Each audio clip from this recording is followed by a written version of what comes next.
Share with you, if you don't mind, Go man. ahead. We talked briefly about this concept of agnotology, right? Yes. Agnotology, and there's a book by that name that was published several years ago. And the definition of agnotology will sound familiar to some of your listeners who are familiar with what you do. Okay. Agnotology is described as the study of culturally induced ignorance or doubt, particularly the publication or dissemination via the media of inaccurate or misleading scientific data and the creation of institutions to promote disinformation. All right. So Okay. And there spell are agnotology. Agnotology.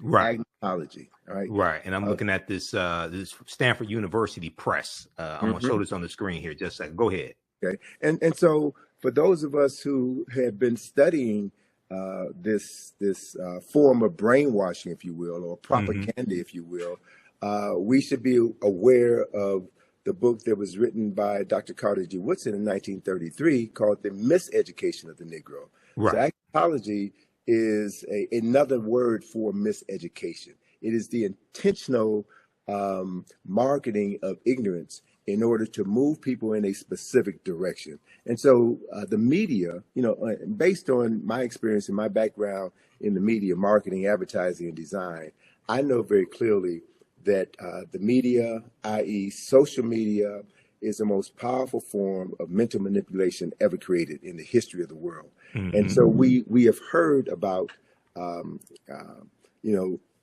Russians planting disinformation on social media in order to stir up animus in the United States during previous presidential elections. Correct. So folk who understand the power of misinformation and the power of being an unseen hand in the internet, in cyberspace. You don't know where these messages are coming from. People have a tendency to be, a large segment of the population is addicted to this information. They're addicted to information that excites them and moves them to emote as opposed to moving them to think and process what they're doing.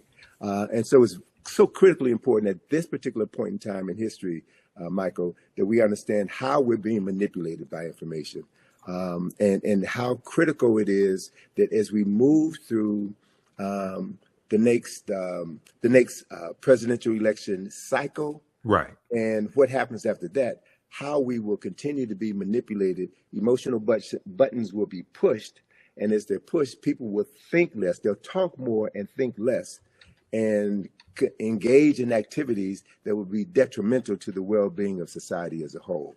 So it's important to choose our arguments carefully and to have your talking points down pat, and to know that those talking points are grounded in history, not mythology, not anger, not racism, but documented facts that can be substantiated. So when two people have a discussion, you bring your facts. And anyone who is a serious student of history knows that nobody knows everything. Correct. That as more information is being uncovered, it changes our perception of what we thought we knew.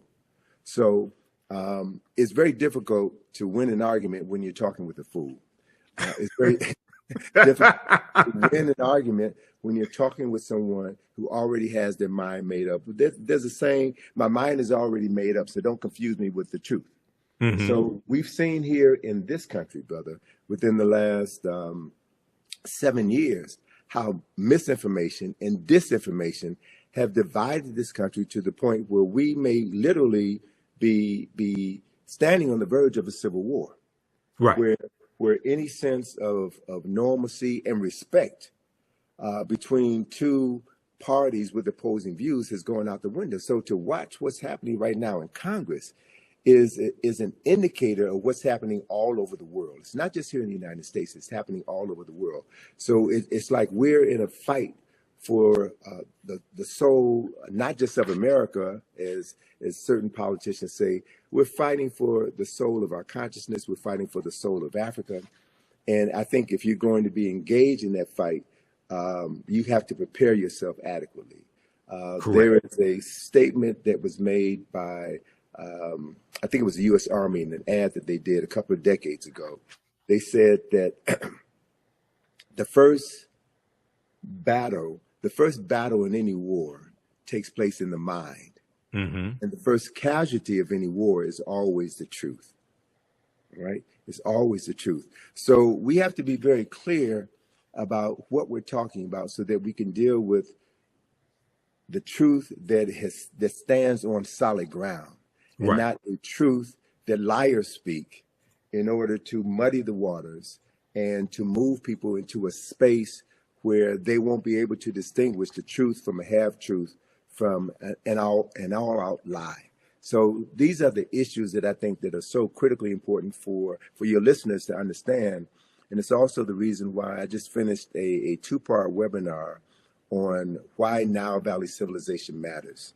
There's Okay. certain core information that has to be understood if you're going to engage anyone in any discussion about African history or Nile Valley history. And we've never been given the basic knowledge. So there are many people, unfortunately, who have a very pronounced presence on the web, who read one book and all of a sudden become an expert on something that they know very little about. Correct. And so dealing with these issues, dealing with the larger issue is important. And that's also one of the reasons why we find here in the United States, there is an ongoing effort on the part of certain parties to suppress the teaching of African history, to suppress the teaching of American slavery.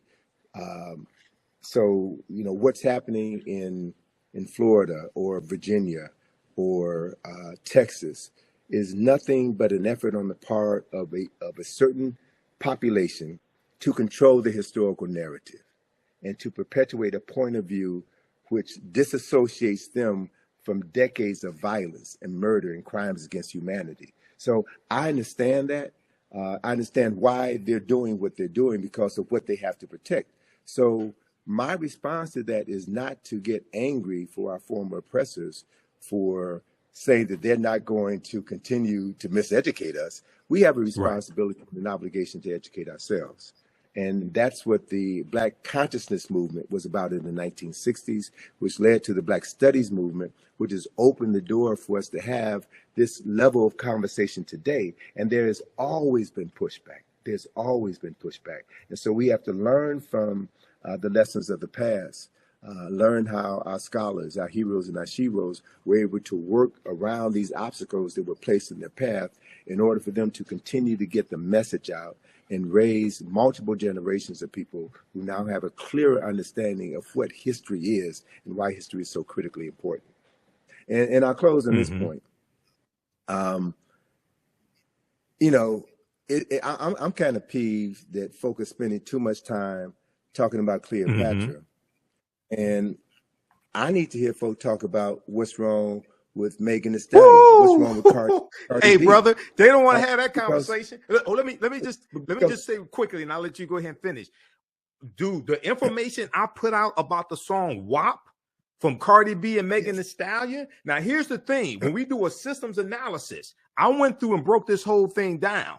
And I said they would never have a top white female artist put out sexually explicit lyrics like that, because they understand that whatever's disseminated becomes imitated, and they have too much respect for white women. But here's the thing. The majority of my criticism of WAP and the whole thing in the video wasn't towards Cardi B and Megan Thee Stallion, even though I would say they get 10%. The majority of the criticism I had was for Atlantic Records, a white corporation, financing this, because they would not do that for a white woman. And the baseline says there's some whores in this house and repeats that phrase about 79 times.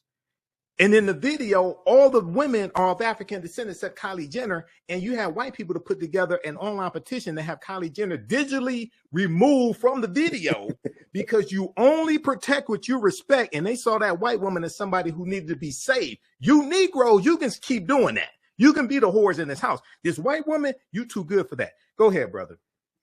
All right. So I mean, but and that's a valid point, and it speaks to exactly the point that I want to make.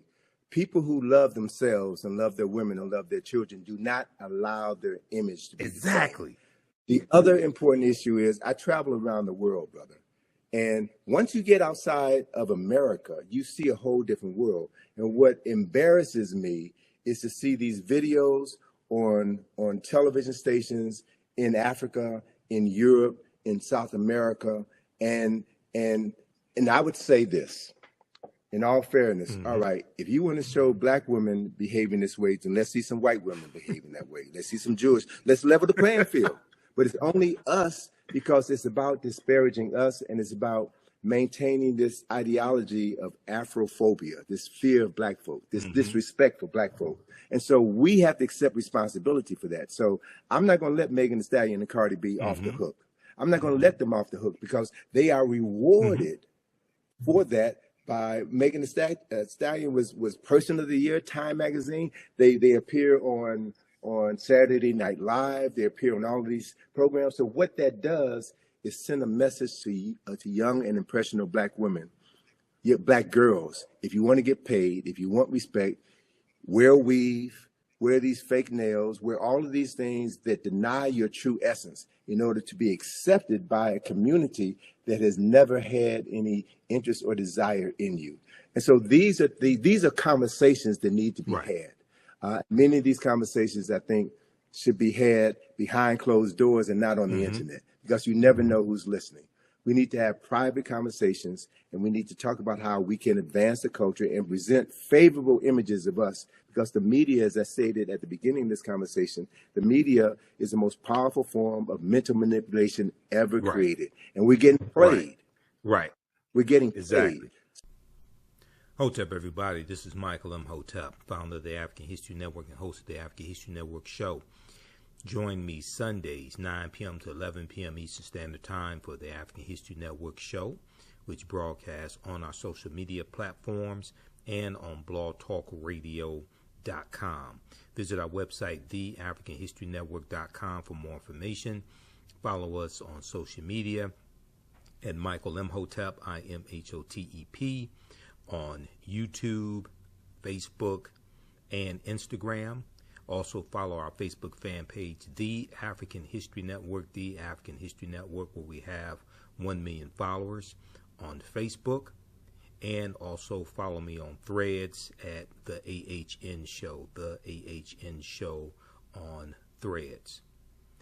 If you want me to speak at your next event, or if you want to interview me on your show, email me at ahnshow, SHOW, ahnshow at theafricanhistorynetwork.com, or visit our website, theafricanhistorynetwork.com. You can email me right through the website. Click on Contact. Also at our website, be sure to register for the 12-week online history classes I teach on Saturdays and Sundays. Saturdays is Ancient Kemet, the Moors, and the Ma'afa, understanding the transatlantic slave trade, what they didn't teach you in school. Sundays, it's Black resistance movements from the Haitian Revolution, U.S. Civil War, Civil Rights Movement, and Black Power Movement. We do those classes Saturdays and Sundays, 2 p.m. to 4 p.m. Eastern Standard Time. We do the sessions live. All the sessions are archived and recorded. You can go back and watch it anytime, even after the 12-week online course is over with. If you want to support us through Cash App or PayPal, we have the information right on the homepage of our website, theafricanhistorynetwork.com. $ the AHN Show, SHOW, through Cash App. When you go to our Cash App account, it will say Michael.